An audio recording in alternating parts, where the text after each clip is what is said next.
Hello everyone, welcome back to my YouTube channel.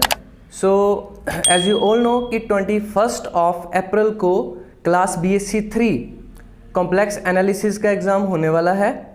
तो अगर मैं प्रीवियस ईयर की बात करूं 2022 में भी आपका सेम डे 21 अप्रैल को ही एग्ज़ाम हुआ था कॉम्प्लेक्स एनालिसिस का। तो इस पर्टिकुलर वीडियो में हम स्ट्रेटजी डिस्कस करेंगे कि कॉम्प्लेक्स एनालिसिस में कौन कौन से ऐसे चैप्टर्स हैं जो इस टाइम पे हमने ज़्यादा अच्छे से कवर अप करने हैं और कौन कौन से ऐसे टॉपिक्स हैं जिनको हमने अभी स्किप करना है। बट उससे पहले आप ये देख लीजिए कि जो पिछले साल का आपका क्वेश्चन पेपर रहा है उसमें कौन कौन से टॉपिक्स आए हैं, कौन कौन से इंपॉर्टेंट टॉपिक आपको देखने हैं। तो let's have a look. Class BSc third year complex analysis held on 21st of April 2022। So section A compulsory section देख सकते हैं। क्वेश्चन फर्स्ट जो है that is prove that z is equal to z conjugate if and only if z is real. तो छोटा सा proof है इसका, है ना। z अगर z कॉन्जुगेट के बराबर है ये लेके चलना है और प्रूव करना है कि z रियल है, और कन्वर्स में ये लेके चलना है कि z रियल है और प्रूव करना है कि z जो है वो z कॉन्जुगेट के बराबर है। छोटा सा प्रूफ है इसका। Next question show that e power i theta is equal to cos theta plus iota sin theta for all theta is real और कॉम्प्लेक्स। तो ये आपकी छोटा सा प्रूफ है किस चीज का, ये आइलर्स थ्योरम और यूलर्स थ्योरम का। ठीक है, ये क्वेश्चन आपका छोटा सा आया हुआ है इसमें। नेक्स्ट क्वेश्चन देख सकते हैं आप, डेफिनेशन पूछी है, define harmonic function. Easy, it's satisfy Laplace equation is known as harmonic। Next again एक प्रूफ है छोटा सा, limit z approach to a f of z is equal to l, then show that limit z approach to a mod of f of z is equal to l mod। ये proof करना था, छोटा सा proof है इसका भी। Next question show that function दिया है f of z, बताना है कि ये कॉन्टिन्यूस नहीं है एट ओरिजिन के ऊपर, है ना।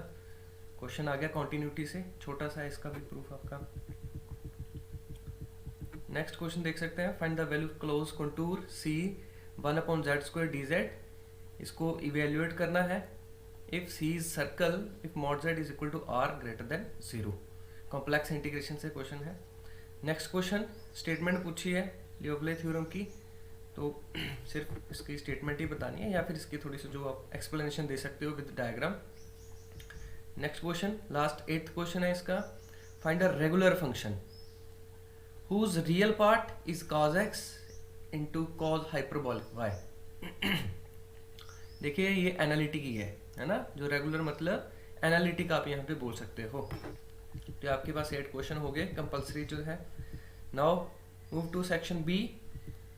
तो फर्स्ट यूनिट से आपके पास ये देखिए आप आगे 2 क्वेश्चन। पहला क्वेश्चन है, देखो कितना सिंपल क्वेश्चन पूछा था पिछली बार इन्होंने, limit z approach to 0 z conjugate by z does not exist. तो ये इसके ऊपर मैंने वीडियो भी अपलोड की है, शायद इसमें इससे टफ क्वेश्चन ही है वो, ये तो बहुत इजी क्वेश्चन है। तो करना कैसे था, इसमें हमने पाथ के ऊपर इंडिपेंडेंट आ जाएगा, तो ये आपके पास लिमिट एग्जिस्ट नहीं होगी इसकी, है ना। तो ये क्वेश्चन था। नेक्स्ट आपका ये भी क्वेश्चन उसी से है, f of z दिया आपको, then prove that f of z minus f of 0 by z minus 0 approaches to 0 as z approaches to 0 along any radius vector but not as z approaches to 0 in any manner। any manner मतलब किसी और path के along। ठीक है, तो इसी question है ये भी। या तो आपको ये 2 करने होंगे या तो आपको ये 2 करने होंगे ऑप्शनल में। ये जो ऑप्शन में क्या दिया दूसरा ऑप्शन ने पेयर में जो दिया है, या तो ऊपर वाले 2 करने थे आपको या तो ये वाले 2 करने थे। तो देख लीजिए कौन से इजी हैं। Question is show that f of z is mod z is not differentiable in anywhere. ठीक है, ये बताना था आपको। नेक्स्ट देखो ये भी इजी क्वेश्चन है, शो दैट u दिया है, बताना है कि ये हार्मोनिक है। तो सब लाप्लास सेटिस्फाई हो जाएगी, हार्मोनिक हो जाएगा। डिटरमाइन इट्स कॉन्जुगेट निकालना है और find the corresponding analytic function of f of z। तो कंस्ट्रक्शन करनी थी इसकी, है ना। u दिया है, b निकल आएगा, f of z is equal to u plus iota b, construction होगी एनालिटिक फंक्शन की। तो ये क्वेश्चन थी। नेक्स्ट सेकंड यूनिट से देखिए स्प्लिट करने वाला क्वेश्चन आ गया लॉग से related. Okay next, if tan theta plus iota phi is equal to cos alpha plus iota sine alpha then show that this phi is 1/2 log tan of π/4 plus alpha by 2। इसके आपको जो सब उसमें दिए थे question, ये दिया है प्रिंसिपल वैल्यू का, है ना, प्रिंसिपल और जनरल वैल्यू वाले क्वेश्चंस है, वो पढ़ लेना अच्छे से।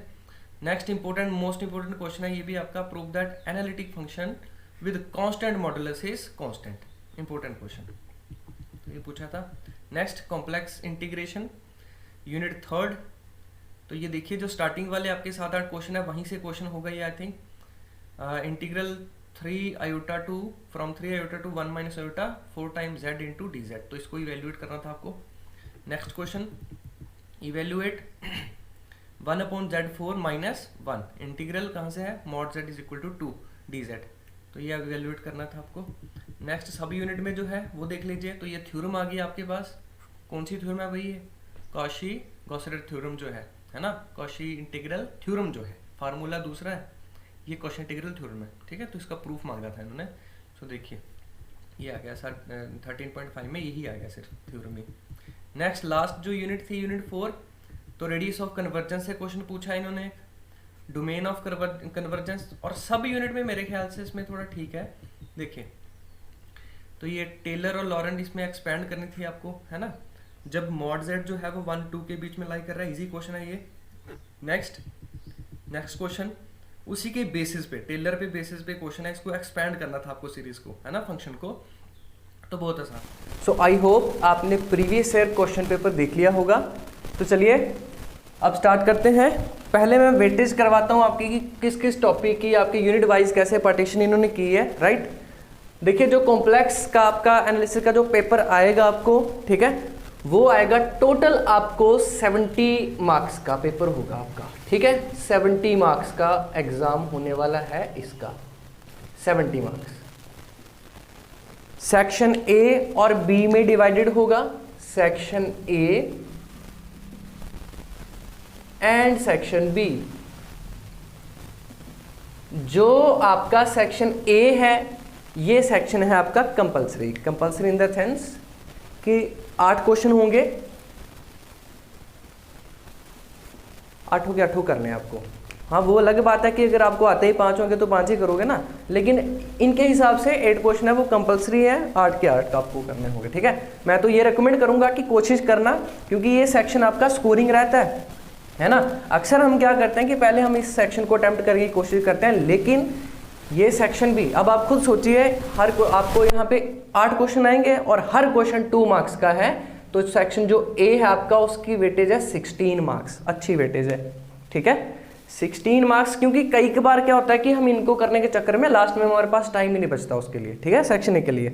तो छोटे क्वेश्चन होते हैं, है ना, आप उसमें 3-4, 5 लाइनों के क्वेश्चन होते हैं, मैक्सिमम तो डेफिनेशंस ही मिलती हैं, या फिर छोटे छोटे क्वेश्चन होते हैं, तो इनको टाइम कम लेता है, ठीक है, होने में। तो ठीक है, सेक्शन ए है आपके पास, 8 क्वेश्चन आएंगे, ईच क्वेश्चन 2 मार्क्स, तो आपके पास सेक्शन ए की वेटेज कितनी हो गई, 16 मार्क्स। तो 70 में से 16 कर लीजिए आप, तो ये सेक्शन जो बी बना वो कितना बना आपका 54 मार्क्स का, ठीक है, 54 मार्क्स। अब इसमें क्या पार्टीशन कैसे की है सुनिए, देखिए जो आपका ये पूरा सिलेबस है ना, ये यूनिट 4 4 यूनिट में डिवाइड किया उन्होंने, यूनिट 4, यूनिट फर्स्ट है ना, unit first, unit second, unit third and unit 4। अब ये तो आपको समझ में आ गया कि हर यूनिट, जैसे 4 यूनिट है, 4 यूनिट आपके पास, हर यूनिट से छोटे आएंगे 2 क्वेश्चन, हर यूनिट से 2 क्वेश्चन छोटे, तो तभी तो 4 यूनिट है, तो 4 में से आपके पास हर यूनिट से 1, तो 4 यूनिट में से 8 क्वेश्चन बन गए, हर क्वेश्चन 2 मार्क्स का, तो 16 मार्क्स सेक्शन ए से हो गया आपके पास, ठीक। अब मैं बात करता हूँ सेक्शन बी की, सेक्शन बी की। देखो सेक्शन बी में कैसे होगा आपका, जैसे यूनिट फर्स्ट है, यूनिट सेकंड, यूनिट थर्ड और यूनिट 4। होगा क्या, यूनिट फर्स्ट है जैसे आपकी, तो यूनिट फर्स्ट में आपको 2 क्वेश्चन आएंगे यहाँ, 2 क्वेश्चन होंगे यहाँ, बीच में और वगैरह कुछ नहीं होने वाला है। यहाँ बस एक चीज का ध्यान रखना, या तो आपको ये 2 करने होंगे या तो आपको ये 2 करने होंगे। क्या नहीं करना, ये नहीं करना कि एक यहाँ से उठा लिया कि यहाँ से उठा लिया, ठीक है, या तो ये दो करो या तो ये दो करो, ठीक है। हो क्या सकता है, या तो इसमें से एक आता होगा या क्या होगा, या दोनों आते होंगे, या क्या होगा एक यहाँ से आता है एक यहाँ से आता है, तो करना तो एक ही है, ठीक। या क्या था, दोनों में से कोई भी नहीं आएगा, ठीक है। तो इनके अलावा कोई और तो बनेगा नहीं। तो ये है कि या ये दो करो या फिर ये दो करो। क्या नहीं करना, एक यहाँ से और एक यहाँ से बिल्कुल नहीं करना आपने, ठीक है। अगर एक आता है तो एक ही करना है, मतलब अगर इन दोनों में से एक आता है तो भी एक करना है, या इन दोनों में से एक आता है तो ये एक ही करना है आपको, ठीक है। अदरवाइज यहाँ से 2 क्वेश्चन अटेम्प्ट करने हैं आपको, ठीक है। क्वेश्चन हेडिंग लगा के क्वेश्चन, या ये दो या ये दो। सिमिलर यही है, यूनिट सेकंड में भी आपको 2 क्वेश्चन होंगे, 2 यहाँ 2 यहाँ से, ठीक है, और रिमेनिंग थर्ड और फोर्थ में भी ही होगा, ठीक है। कुल मिला के बात यह है कि यहाँ से आपको यूनिट फर्स्ट से 2 क्वेश्चन अटेम्प्ट करने हैं। अब उनकी वेटेज कितने मार्क्स के होंगे, ये जो आपके पास 2 क्वेश्चन आपने करने हैं यहाँ से अटेम्प्ट, एक होगा 6.5 का और एक होगा 7 का, तो 13.5 हो गया एक यूनिट का यहाँ से। उसी तरीके से यहाँ से भी और यहाँ से भी। तो टोटल अगर एक यूनिट की अगर मैं वेटेज की बात करूं, सिर्फ एक यूनिट की, तो 13.5 यहां से, 2 क्वेश्चन छोटे यहां से मिलेंगे 4, तो आपके पास 17.5 जो है वो एक यूनिट का बन रहा है आपके पास। तो अगर आपने 2 यूनिट अच्छे से पढ़ लिए और रिमेनिंग को थोड़ा थोड़ा देख लिया तो आराम से आप हो सकते हो अच्छे तरीके से, ठीक है, मार्क्स अच्छे आ सकते हैं। अगर 2 यूनिट आपने अच्छे से पढ़ लिए, कोई भी वो 2 आप अपनी मर्जी से कोई भी जो आपको अच्छा लगता है 2 यूनिट अच्छे से पढ़ लो, और रिमेनिंग 2 जो है वो थोड़े थोड़े पढ़ लो, मतलब इंपॉर्टेंट बाकी, लेकिन जो 2 पढ़ने हैं वो अच्छे से पढ़ना पड़ेंगे फिर आपको, ठीक है ना। ओके, तो आई होप आपको ये समझ में आ गया होगा कि कितने कितने क्वेश्चन कहाँ से आएंगे, ठीक है। अब ये जो चैप्टर्स हैं वो देख लो यार कौन कौन से हैं, या फर्स्ट यूनिट में कौन सा है, सेकंड में, थर्ड में, है ना। देखिए complex number, function of complex variable, limit, continuity and differentiability and analytic function, ये चारों को मिला के आपका फर्स्ट और सेकंड यूनिट, ये दोनों यूनिट इसमें कवर हो गए भाई। क्लियर। जो आपका कॉम्प्लेक्स इंटीग्रेशन है, कॉम्प्लेक्स इंटीग्रेशन अलग से ही है आपका, ये अकेला यूनिट थर्ड है आपके पास, यूनिट थर्ड आ गया आपके पास। और ये जो बचे हैं आपके पास convergence of sequence and series और टेलर और लॉरेंट सीरीज, ये आपके पास बचा लास्ट यूनिट 4। अब आपकी मर्जी है, आप कोई से भी कर लीजिए। अगर फर्स्ट 2 देखने हैं तो देखो 4 चैप्टर होंगे इसमें, 4 क्या, ये तो बेसिक में ही है, 3 है यहाँ से, और यहाँ कॉम्प्लेक्स इंटीग्रेशन सिर्फ थर्ड यूनिट में एक ही है, थर्ड यूनिट में एक ही चैप्टर है ना, थ्योरम्स ही हैं और इसमें, और ये आपके पास 4th यूनिट हो गई, है ना। अब ठीक है, देखो अगर मैं यूनिट फर्स्ट की बात करूं, तो यूनिट फर्स्ट में आपको ये तो करने की जरूरत है ही नहीं, क्योंकि ये तो आपका +1 +2 का है, बेसिक बिल्कुल कॉम्प्लेक्स का, है ना, कॉम्प्लेक्स नंबर, तो इसको तो करने की जरूरत है नहीं, ये तो बिल्कुल सिंपल हो गया। स्टार्ट कहाँ से करना आपको स्टार्ट करना है यहाँ से, लिमिट, कॉन्टिन्यूटी, डिफरेंशिएबिलिटी, इसकी बात भी करते हैं हम, लेकिन स्टार्ट आपको यहीं से करना पड़ेगा, क्योंकि जो यहाँ पे आपको फर्स्ट मेन बड़ा क्वेश्चन दिखने वाला ना, वो यहीं से आएगा, लिमिट से, कॉन्टिन्यूटी से या डिफरेंशिएबिलिटी से, ठीक। लिमिट, कॉन्टिन्यूटी एंड डिफरेंशिएबिलिटी, इस चैप्टर को पहले पढ़ो आप अच्छे तरीके से, बिल्कुल सबसे पहले इसी को पढ़ो, लिमिट, कॉन्टिन्यूटी एंड डिफरेंशिएबिलिटी, क्योंकि एक बड़ा क्वेश्चन यहीं से दिखेगा आपको, या तो लिमिट से या कॉन्टिन्यूटी से या डिफरेंशिएबिलिटी से। और इसके ऊपर मैंने अच्छे से आपको 3 से 4 लेक्चर बना के दिए हैं, वो अच्छे से पढ़ लेना, आई टैब पे लिंक मिल जाएगा उस वीडियोस का आपको, ठीक है, प्लेलिस्ट का, अच्छे से पढ़ लो, वहां से क्वेश्चन दिख जाएगा आपको, पिछली बार भी दिखा है, इस बार भी दिख जाएगा। क्लियर हो गया।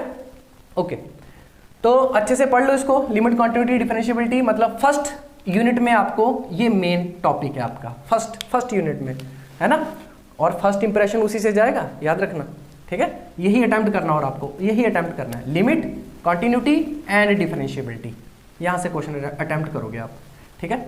ओके, नाउ उसके बाद आपके पास यहाँ पे आ जाएगा ये एनालिटिक फंक्शन, ये भी मोस्ट इंपॉर्टेंट है, एनालिटिक फंक्शन आपके पास, है ना। एनालिटिक फंक्शन का जो बेसिक है ना वो यही है, डिफरेंशिएबिलिटी, क्योंकि अगर मैं एनालिटिसिटी की बात करूँ तो क्या है, डिफरेंशिएबिलिटी, अगर डिफरेंशिएबल है डोमेन में तो एनालिटिक है, है ना। वो तो कहानियाँ बात की है कि सी आर सेटिस्फाई कर जाएगा तो एनालिटिक है या ये वो, लेकिन बेसिक यही है आपके पास। क्लियर? हाँ, तो एनालिटिक फंक्शन डेफिनेशन, एनालिटिसिटी क्या है ना।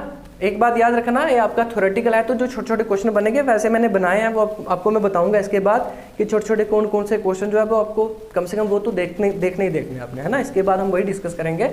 लेकिन यहाँ पे फिलहाल देखिए आप, जैसे limit at a point definition क्या है, continuity at a point, differentiability at a point, derivative at a point की डेफिनेशन क्या है, एनालिटिसिटी क्या है, एनालिटिक फंक्शन की डेफिनेशन क्या है ना। ये चीज़ें कम से कम आपको होनी चाहिए।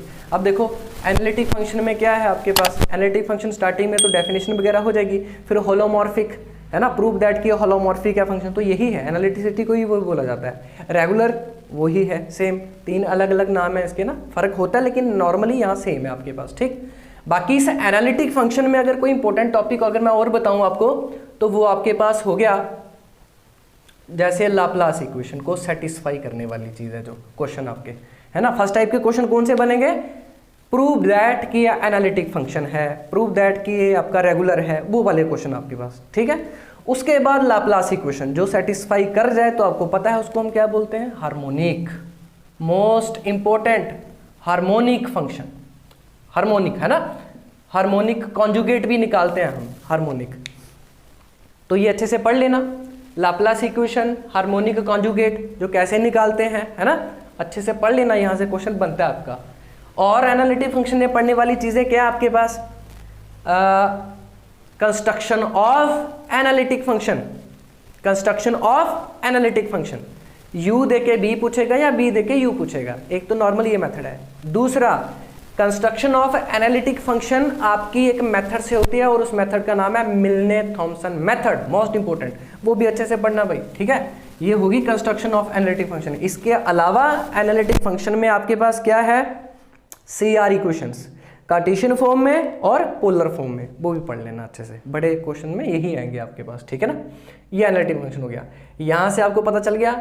अब यहाँ पे फंक्शन ऑफ कॉम्प्लेक्स वेरिएबल से क्या पढ़ना है, सबसे पहले तो आपके पास वही चीज़ें आ जाएंगी ना, इसमें कौन कौन सी चीज़ें जो आपके पास स्प्लिट करने वाले क्वेश्चन है, स्प्लिट करने वाले question, a plus iota b के फॉर्म में उसको स्प्लिट करो, है ना। या फिर अगर यहाँ से जो पढ़ने वाली मेन चीज़ है वो है लॉग वाली, लॉग से रिलेटेड जो उसमें आप प्रिंसिपल वैल्यू निकालते हो, प्रिंसिपल वैल्यू, और उसमें जो आप जर्नल वैल्यू निकालते हो, है ना, स्प्लिट करने वाले जो क्वेश्चन है भाई, वहाँ से वो चीज़ें इंपॉर्टेंट है, वो पढ़ लेना अच्छे से, ठीक है। लॉग से रिलेटेड क्वेश्चन है। और इसमें एक छोटी सी थ्योरम है आपके पास, आइलर्स थ्योरम और यूलर्स थ्योरम। क्या है उस यूलर थ्योरम में आपके पास, e power iota theta is equal to cos theta plus iota sine theta, उससे रिलेटेड भी क्वेश्चन बनते हैं। हो सकता है 2 नंबर में ये पूछ ले कि यूलर्स थ्योरम क्या है आपके पास, है ना, तो ये होती है आपके पास, ठीक है। तो ये आपके पास हमने क्या बताया आपको, ये यूनिट फर्स्ट और सेकंड में आपके पास जो मटेरियल बन रहा है, ठीक है। तो कम से कम ज़्यादा नहीं, कम से कम इतना जितना मैंने बताया, कम से कम इतना तो पढ़ना ही है भाई आपको। क्लियर? ओके, नाउ अब मैं चलता हूं अपने यूनिट थर्ड की तरफ। यूनिट थर्ड में क्या क्या करना आपको, ठीक है। देखिए यूनिट थर्ड की अगर मैं बात करूं ना, तो यूनिट थर्ड है आप में सिर्फ और सिर्फ इसमें मैक्सिमम जो है ना 75% थ्योरम्स हैं, थ्योरम्स, है ना। जो उसमें आप कॉम्प्लेक्स इंटीग्रेशन में आपका थर्ड यूनिट है, इसमें आपके पास थ्योरम्स हैं, है ना। वैसे इससे पहले 7 से 8 क्वेश्चन हैं इसके कॉन्टूर से रिलेटेड, है ना, वो उनको करने के बाद उनके अलावा फिर चलती हैं आपकी थ्योरम्स।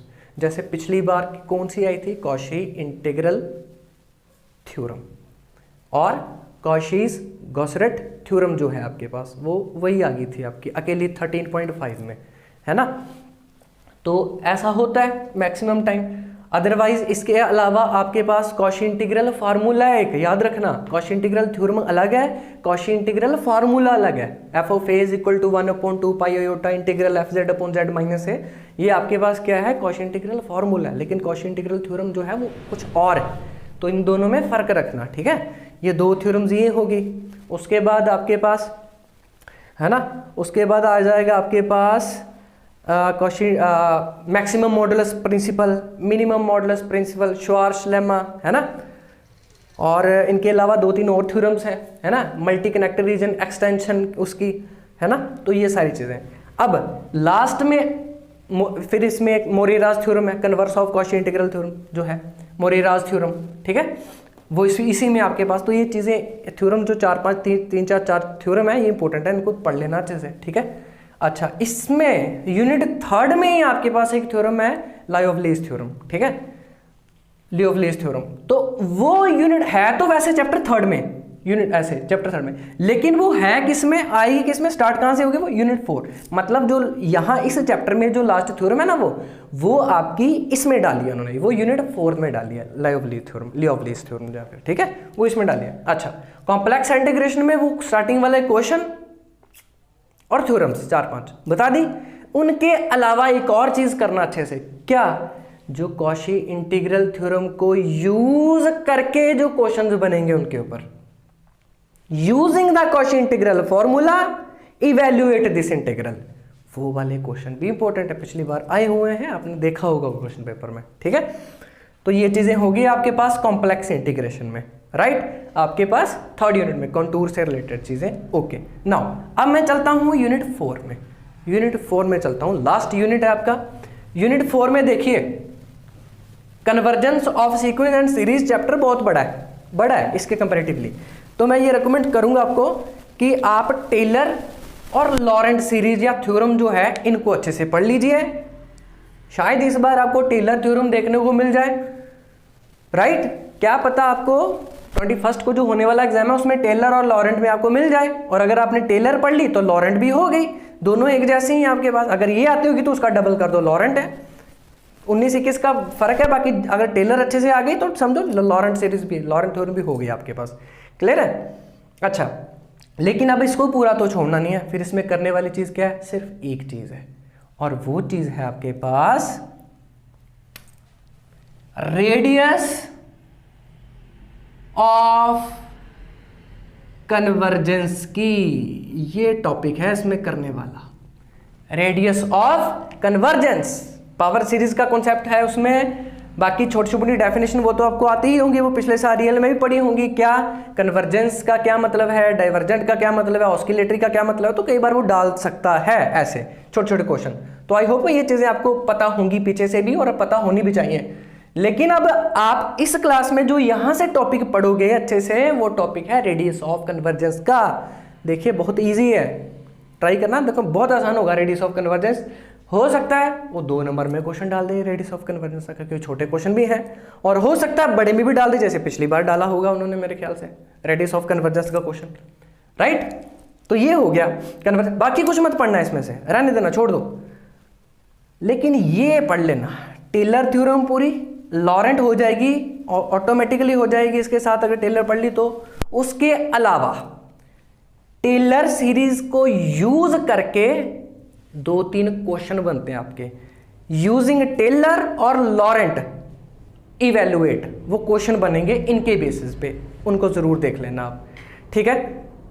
तो ये एक ओवरव्यू मैंने आपको दे दिया कि कौन कौन से टॉपिक कॉम्प्लेक्स में हमने पढ़ने हैं, किन किन को हमने अच्छे से कवर अप करने की कोशिश करनी है और किन को हमने छोड़ना है, राइट। अब मैं आपको जो शॉर्ट आंसर, जो शॉर्ट आपके क्वेश्चन बनते हैं सेक्शन ए में से, उनमें से कौन कौन से क्वेश्चन आपको आने चाहिए या फिर क्या पता आपको देखने को मिल जाए, तो वो क्वेश्चन हम आपको यहाँ पे अभी बता देंगे, राइट। तो जो आपके पास सेक्शन ए है, जो कंपलसरी सेक्शन है आपका, उसमें से शॉर्ट टाइप आपके किस टाइप के क्वेश्चन बन सकते हैं। देखिए, या तो उसमें आपको स्टेटमेंट दी जाए, स्टेटमेंट के फॉर्म में क्वेश्चन आ सकता है, कोई थ्योरम, या छोटा जो क्वेश्चन बन जाता है आपका किसी कॉन्सेप्ट से। कैसे, जैसे फॉर एग्जांपल अगर मैं यूनिट फर्स्ट में बात करूं तो डेफिनेशंस, छोटे छोटे डेफिनेशन, जैसे लिमिट एट अ पॉइंट क्या होता है, continuity at a point, differentiability at a point क्या चीज़ है, कॉन्टिन्यूटी लेकिन by using the definition epsilon delta वाली, उससे 2 नंबर से वो वाली चीज़ें, ठीक है। उसी तरीके से डिफरेंशिएबिलिटी, लिमिट, तो ये छोटी छोटी डेफिनेशन जो है। सी आर इक्वेशंस क्या है, हो सकता है ये पूछ ले कि C R equations, what are C R equation, del U by del X is equal to del B by del Y, है ना, वो वाली आपके पास। दूसरा नेगेटिव उसका होता है ना, वो चीज़ें सी आर इक्वेशंस पूछ सकता है 2 नंबर में। प्रॉपर्टीज ऑफ कॉम्प्लेक्स नंबर से क्वेश्चन बन सकता है, जैसे ट्राइंगुलर इनइक्वालिटी, है ना, z1 प्लस z2 का मॉड लेस देन और equal to individual z1 plus z2 का मॉड, है ना, या मल्टीप्लिकेटिव इनवर्स पूछ सकता है कॉम्प्लेक्स नंबर का देके, या फिर स्प्लिट करने वाले क्वेश्चन जो हैं आपके पास वो a प्लस आयोटा b के फॉर्म में बदलो, उनको रियल इमेजिनरी पार्ट सेपरेट करके बताओ। तो ये क्वेश्चंस आपको 2-2 नंबर में पूछ सकते हैं वो। या फिर यहाँ से आपका एक और चीज़ इंपॉर्टेंट है, जो लॉग से रिलेटेड क्वेश्चन बताया ना आपको, प्रिंसिपल और जनरल वैल्यू वाले, वो ज़रूर देख लेना यूनिट फर्स्ट में, ये चीज़ें आपके पास। और ये आपके हो गए, ठीक है। कुछ क्वेश्चंस भी हो सकते हैं, जैसे लिमिट से क्वेश्चन है भाई, लिमिट से जो आपके पास छोटे छोटे क्वेश्चन बनते हैं वहाँ पे, बड़े नहीं, जो छोटे छोटे क्वेश्चन बनते हैं, तो वो भी 2 मार्क्स में पूछ सकते हैं आपको, right. Second unit analytic, define analyticity at a point. Analytic in domain का मतलब क्या है, किसी रीजन में एनालिटिक होने का फंक्शन का क्या मतलब है वो। होलोमॉर्फिक और वर्ड रेगुलर भी पूछ सकते हैं, तो एक ही मतलब है, ऐसे तो फर्क होता है लेकिन यहाँ आप एक ही लेके चल सकते हो, है ना। इसकी डेफिनेशन पढ़ लेना। उसके बाद मोस्ट इंपॉर्टेंट हार्मोनिक फंक्शन की डेफिनेशन क्या है, अच्छे से पढ़ लेना। हार्मोनिक कॉन्जुगेट कैसे निकालते हैं, उसकी डेफिनेशन क्या है, और स्पेशली मिलने थॉमसन मेथड को यूज करके कैसे पढ़ते हो आप इसको, कॉन्जुगेट कैसे निकालते हो, सॉरी कंस्ट्रक्शन कैसे करते हो, वो अच्छे से पढ़ लेना इसको, ठीक है। यूनिट थर्ड में अच्छा क्वेश्चन भी बन सकता है, प्रूव दैट और शो दैट। कोई फंक्शन दे देंगे छोटा सा, कोई फंक्शन दे देंगे, प्रूव दैट कि वो एनालिटिक है, 2 नंबर में पूछ सकते हैं इस टाइप के। या प्रूव दैट कि उस हार्मोनिक फंक्शन है, प्रूव दैट उसका कॉन्जुगेट फाइंड आउट करके बता दो, इस टाइप के क्वेश्चन। यूनिट थर्ड की अगर बात करूं तो कॉन्टूर, डिफाइन कॉन्टूर, है ना, क्लोज कंटूर। उसके बाद कॉशीज इंटीग्रल थ्योरम क्या है, स्टेटमेंट की बात कर रहा हूँ, प्रूफ नहीं करना, सिर्फ स्टेटमेंट। फॉर्मूला क्या है, छोटी छोटी डेफिनेशन। कनेक्टेड रीजन क्या होता है, सिंपली कनेक्टेड रीजन क्या होता है, मल्टी कनेक्टेड रीजन क्या होता है, ये छोटी छोटी डेफिनेशंस। कन्वर्स ऑफ CR आपके पास कॉशीज इंटीग्रल थ्योरम जो है, मोरेरा थ्योरम जिसको बोलते हो, स्टेटमेंट क्या है ना। ये छोटी छोटी थ्योरम्स आपकी स्टेटमेंट की फॉर्म में लिखो, इनको बताओ, डायग्राम की हेल्प से बताओ। Last unit fourth statement, Liouville's theorem की स्टेटमेंट क्या होती है आपके पास, है ना। Convergence of sequence definition, convergence of sequence की डेफिनेशन। रेडियस ऑफ कन्वर्जेंस हो सकता है 2 नंबर में क्वेश्चन दे दे आपको, निकालिए, है ना, रेडियस ऑफ कन्वर्जेंस इसका। टेलर या फिर लॉरेंट सीरीज क्या होती है, निकालने का तो फिर क्वेश्चन बड़ा हो जाएगा, क्वेश्चन तो नहीं आएगा, क्या पता आपको डेफिनेशन पूछ ले। मैक्सिमम मॉडुलस प्रिंसिपल की डेफिनेशन, मिनिमम मॉडुलस प्रिंसिपल की डेफिनेशन, श्वार्ट्ज लेमा। तो ये आपके छोटे छोटे जो आपके पास क्वेश्चन बन सकते हैं। क्वेश्चंस 2 मार्क्स में क्वेश्चन या फिर आपको सॉल्व करने में, या फिर डेफिनेशंस पूछ सकते हैं, या किसी थ्योरम्स की छोटी आपको स्टेटमेंट पूछ सकते हैं। स्टेटमेंट के साथ हल्का सा उसको एक्सप्लेन कर दो, डायग्राम वगैरह बना दो, 2 मार्क्स मिल जाएंगे। लेंथ ज़्यादा नहीं देनी है, ठीक है ना, उतना ही रखना जितना है, ठीक है।